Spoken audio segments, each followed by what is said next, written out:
Topic 12, Heat Conduction and Thermal Expansion.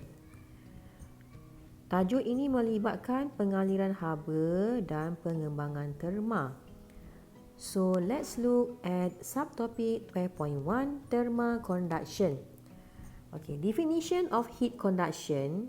Okay, heat conduction, we are using the symbol of Q. So, what is the heat conduction?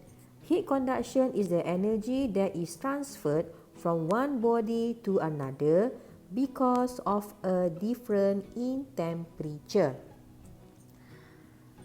Note, heat always transfer from hot region, which is higher temperature, to a cool region, which is have a lower temperature, until thermal equilibrium is achieved.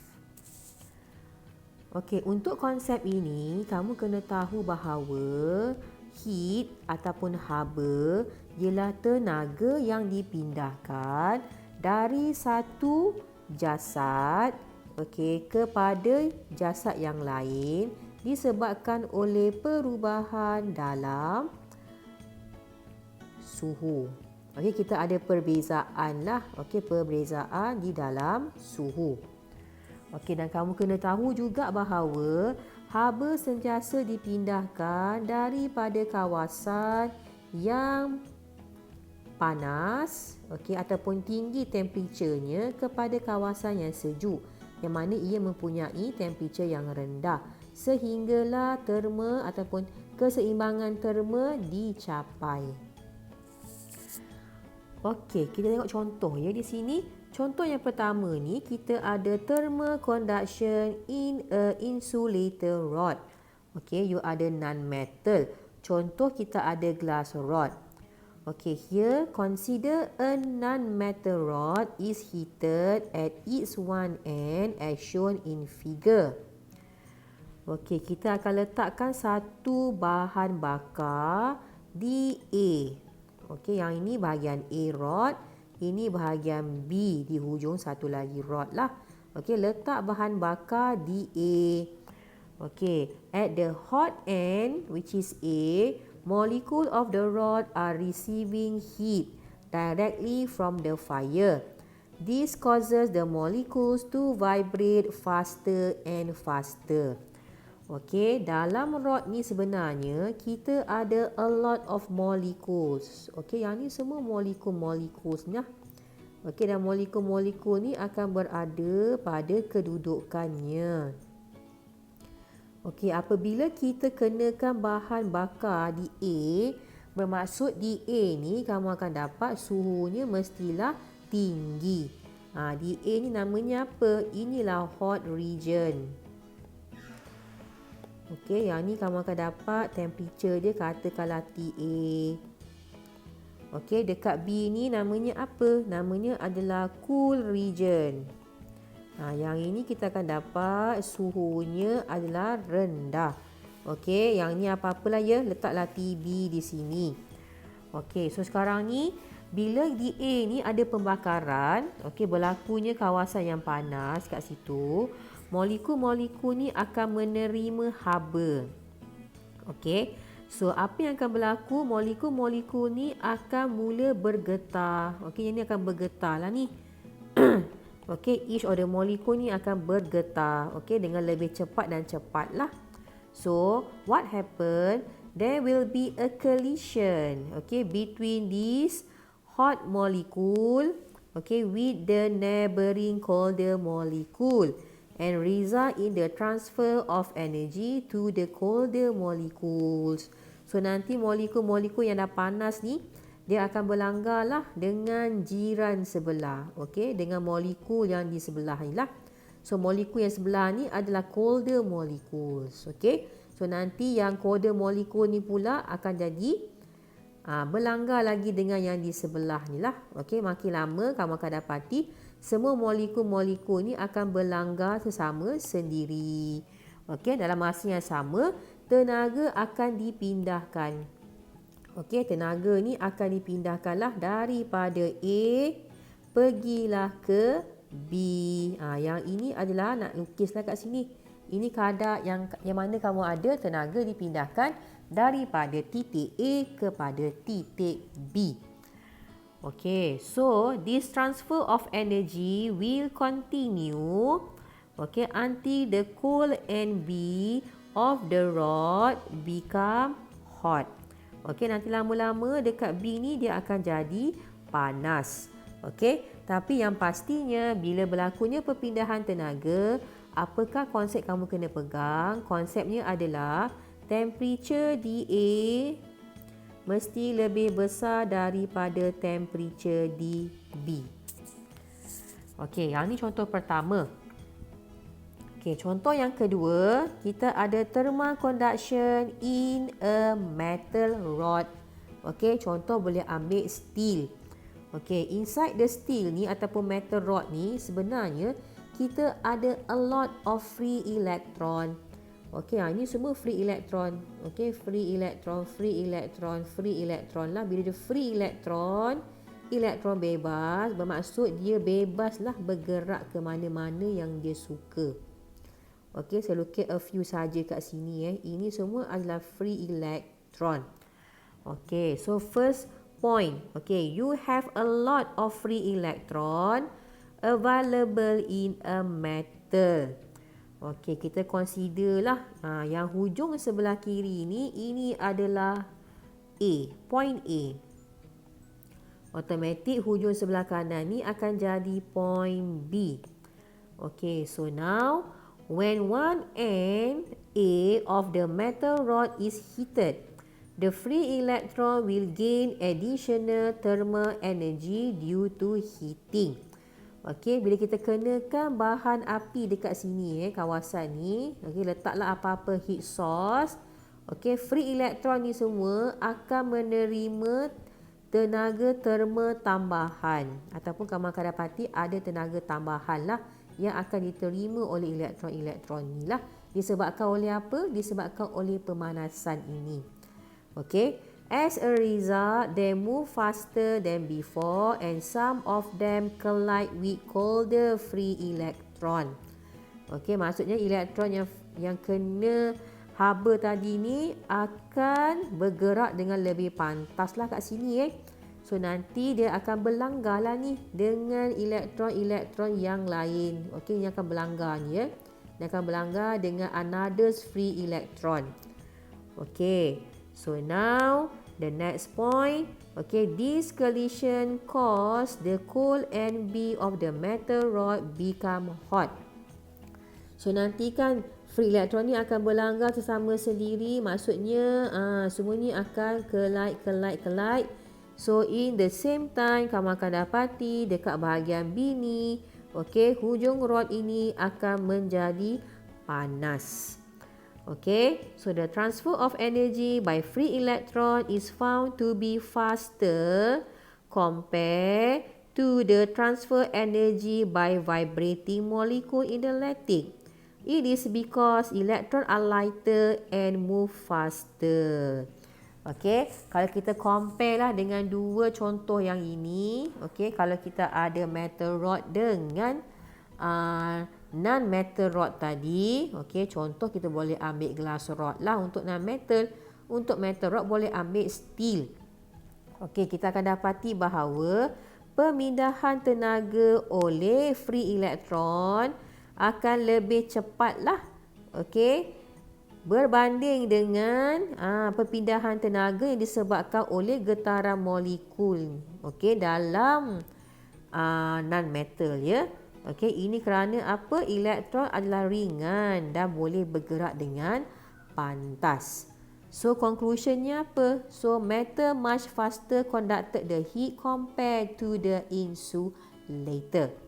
Okey, so again untuk metal rod ni kita akan dapat juga temperature at A is greater compared to the temperature at B.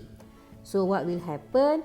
Here from A to the B, there will be the energy transfer. Okay, from point A to the point B. Okay, nak gambarkanlah inilah perpindahan tenaga yang berlaku dalam metal rod. Okey, itu yang berlaku dalam non-metal dan juga metal rod lah. Okey, seterusnya kita tengok apa unit untuk heat. Okey, the unit for the heat is joule. Okey, joule lah. So maksudnya heat ni adalah some kind of the energy lah. So we also can use it as a energy ya. So kamu akan dapat unitnya adalah joule. And it is a scalar quantity. Means that dia hanya ada apa? Dia cuma ada magnitude sahaja. Okay, now let's discuss the concept of rate of heat transfer. Okay, rate of heat transfer, we are going to use dq per dt. Okay, bila kita ada rate, maksudnya rate ni mestilah ada per masa.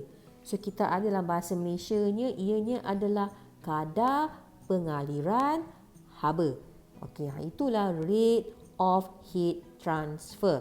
Okey, bila kita nak alihkan satu haba tu ya daripada satu kawasan kepada satu kawasan yang lain, dia perlukan satu masa. Okey, that's why lah kita boleh kira rate of heat transfer. Okay, which is dq per dt. So, let's look what is a dq per dt. Okay, kita akan come out dengan satu equation.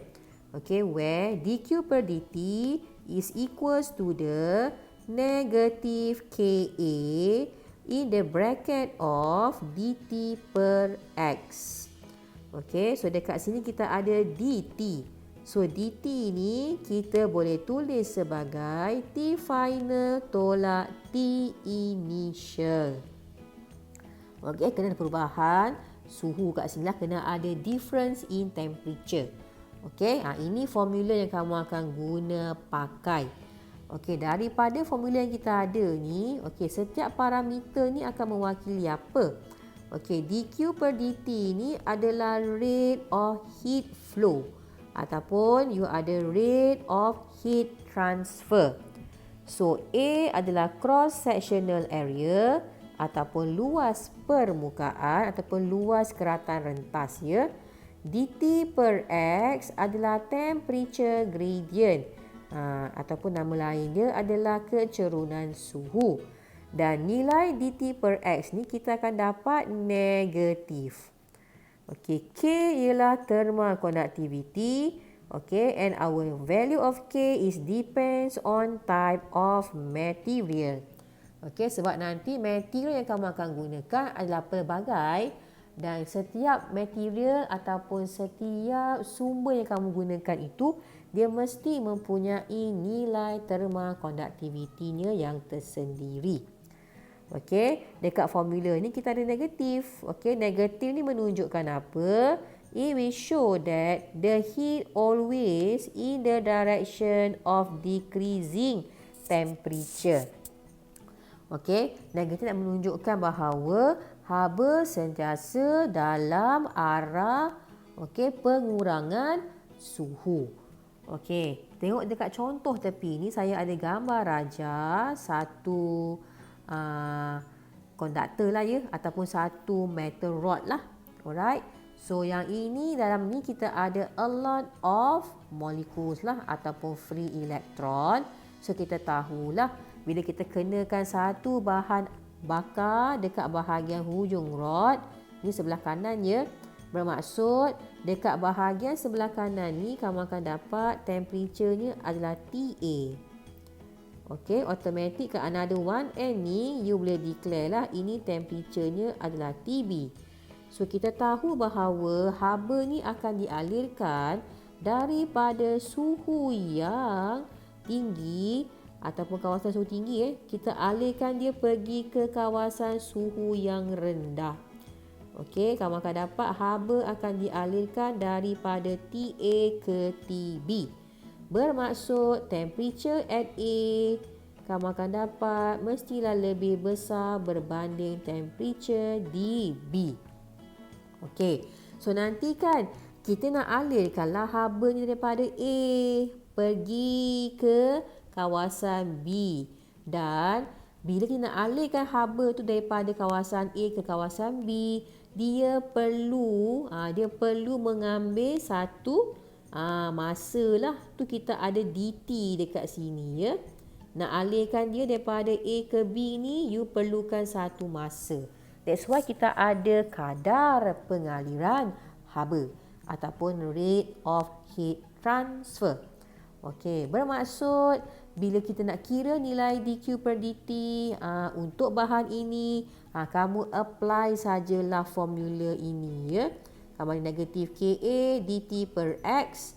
Okey, ataupun kita tahulah dt ni akan jadi apa? Temperature akhir tolak dengan temperature awal. Okey, so bila kita tolak dekat sini nanti T final tolak T initial ni, kamu akan dapat nilai di sini akan jadi negatif lah. Sebab apa? T final ni kamu akan dapat nilai dia kecil berbanding dengan T initial. Bila kamu tolak, kamu akan dapat negatif nilainya. Okey, ni yang negatif dekat sini ya. So negatif kat luar ni pula menunjukkan apa? Ini nak menunjukkan yang haba kita ni sekarang sentiasa dialirkan pada arah pengurangan suhu. Tu dapat negatif. So nanti kan negatif dekat sini yang kamu kira perubahan suhu ni akan cancel dengan negatif dekat luar ni lah. Nanti jawapannya kamu akan dapat untuk rate of heat transfer ni akan jadi bernilai positif.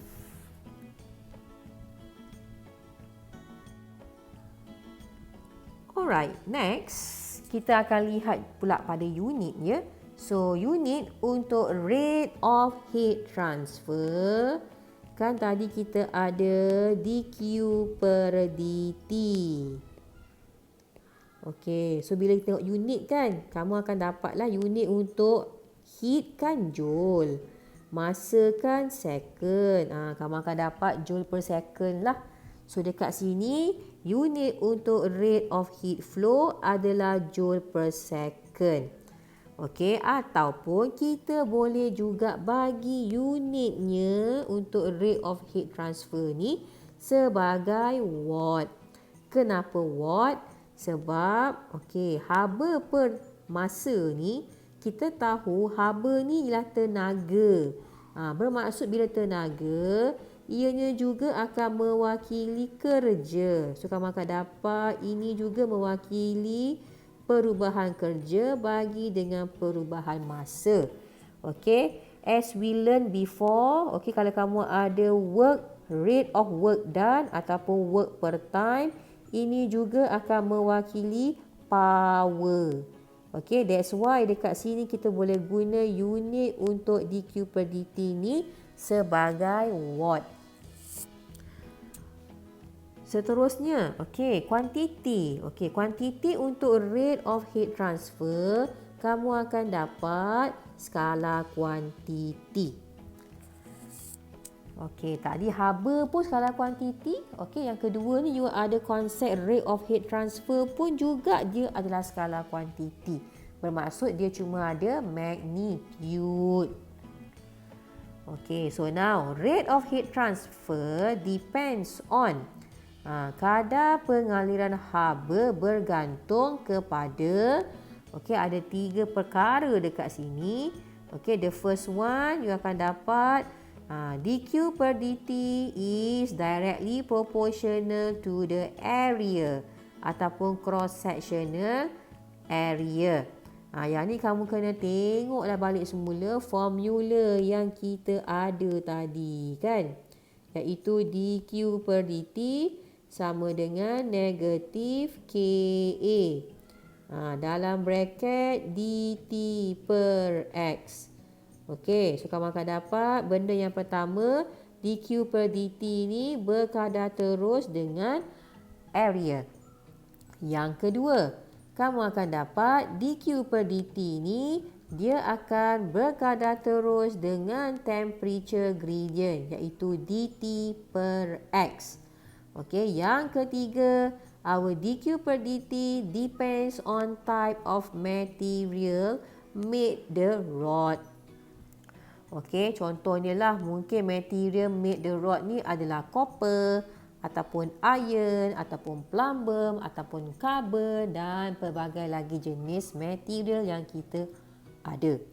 Okay, so ini adalah dependence lah, okay, for the rate of heat transfer. Okay class, next we are going to look for the thermal conductivity, which is K. So what is thermal conductivity? Thermal conductivity is the property of conducting material where good conductor will have higher values of K compared to the poor conductor. Okay, dekat sini maksudnya kan, kalau kita ada a good conductor, pengalih yang baik, dia mesti mempunyai nilai K yang sangat besar lah, ataupun higher K. Okay, kalau kita compare kan dengan poor conductor lah. Kalau untuk poor conductor, kamu akan dapat nilai K-nya adalah kurang lah. Okay, jika dibandingkan dengan good conductor. Okay, our thermal conductivity is a scalar quantity. So, maksud dekat sini kan, dia cuma ada magnitude sahaja. SI unit, you are going to apply watt per meter per Kelvin or watt per meter per degree Celsius. Means that for the temperature, you can use either in the unit of Kelvin or in the unit of degree Celsius. Okay, thermal conductivity also is defined as a rate of heat flow perpendicularly through the unit cross-sectional area of solid per unit temperature gradient along the direction of the heat flow. Okay, from this definition, you can write it in an equation. So, you can make it K as a subject. Therefore, you akan dapat K equals to the negative dq per dt over A dt per X. Okay, here is some example for the substance, okay, or for the material with the value of K. Okay, so kita ada the first one is a silver. So silver, the value of the K is 406.0. Okay, copper is 385.0, steel 50.2, glass 0.8 and wood is 0.08. So here we can say that our silver, copper and steel is an example of a good conductor. Okay, why you said this is a good conductor? Because it has the high number, okay, high number of a K. Okay, compared to the glass and wood, this is a poor conductor. Okay, because you have the number of K is smaller lah compared to the other substances. Okay, next we are going to discuss about the concept of temperature gradient, which is dt per X. Okay, temperature gradient is a temperature difference per unit length. Okay, sometimes we are going to call the length as a thickness.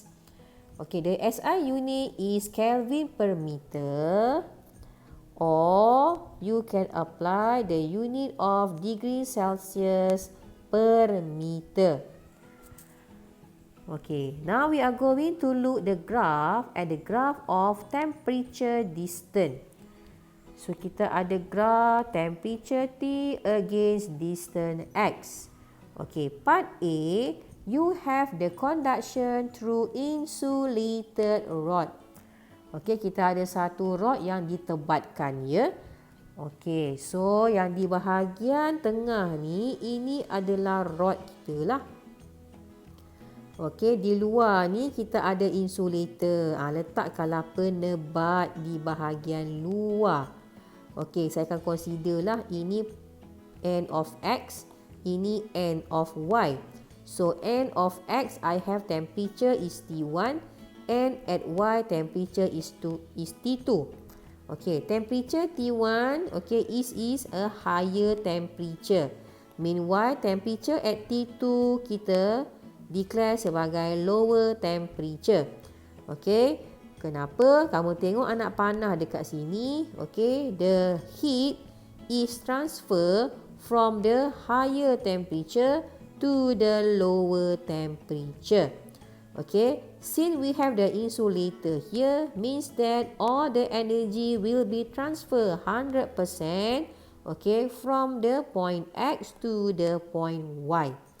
Okay, you can refer to the point here, okay, the explanation here.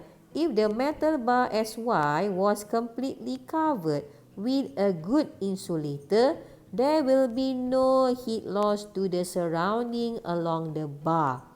Okay, maksud dekat sini, kalau metal bar SY ni kita cover, kita balutlah dengan satu bahan yang mana ianya merupakan penebat yang baik. Bermaksud tiada haba akan hilang, okay, ke persekitaran di sepanjang rod ini. Okay, so this cause the temperature gradient will be constant along the bar as shown in the figure 12.5. Okay, so you can refer to this figure lah actually. Refer lah figure ini. So kamu akan dapat grafnya, kamu ada temperature again distance X. Okay, ni temperature again length L, again length X.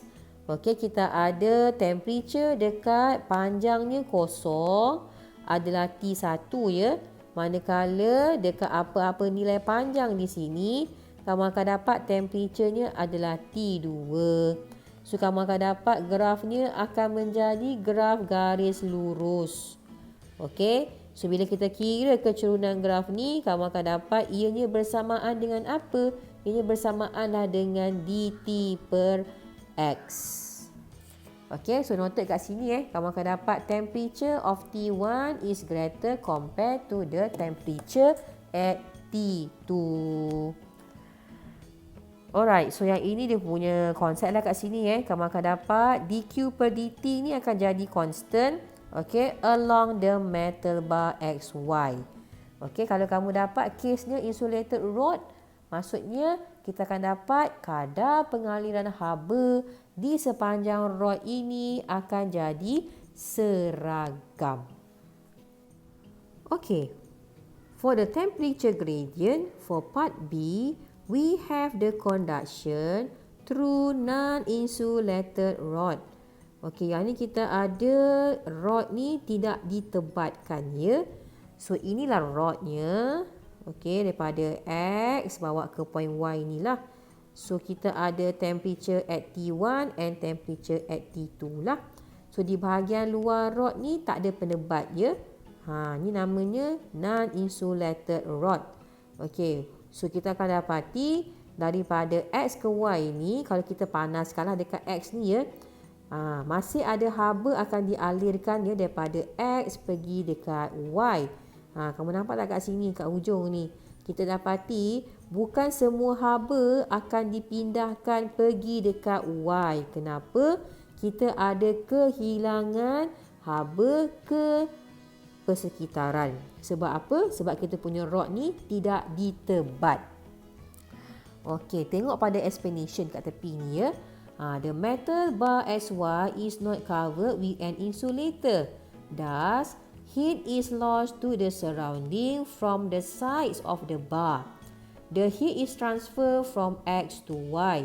Okay, this causes the temperature gradient gradually decreases along the bar and result a curved graph where the temperature gradient at X higher than at Y as shown in the figure here. Okay, so kamu akan dapat graf yang dihasilkan oleh conduction through the non-insulated rod. Kamu akan dapat dia akan jadi curve graph. Dia bukanlah graf garis lurus seperti insulated rod tadi ya. So kamu akan dapat dekat T1 ni dia masih higher temperature lah ya. So kamu akan dapat dekat panjang dia X, kamu akan dapat temperature dia T1. Dekat T2 ni, kamu akan dapat dekat hujung lah, dekat Y yang mana suhunya adalah T2. Okay, so what can we say here? Our dq per dt at x is greater compared to the dq over dt at y. Okay, so untuk case ni, you punya area, okay, you punya K for the material are same along the rod. Alright, ini untuk non-insulated rod. Okay, part C, we have the conduction through combination of rod in series.